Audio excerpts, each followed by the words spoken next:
dalal ak jàmm ci seen bii di Albasir TV ñi ngi lay ñaan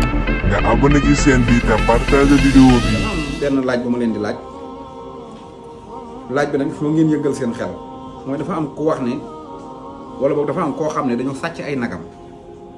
biñ sàccee nag yi moom mënul muñ mu dem porter plainte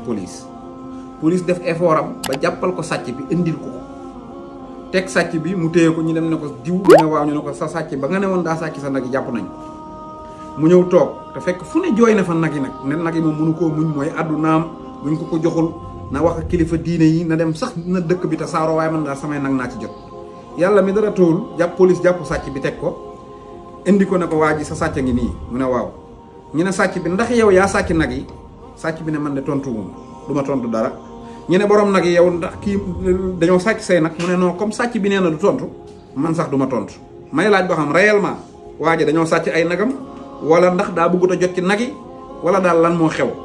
ba yow nit nga ne dangaa sàcc say nag ñu indil la ko nga ne tant que sàcc bi waxul man du ma tontu loolu may laaj ba xam loolu ndax nite la wala. bul fàttee abonné ci chaîne bi te nga bës cloche de notification bi mooy tax vidéo buñ dugal nga bokk ci ñi ko njëkk a am te nga aimé vidéo bi dinañu jàppale bu baax ci liggéey.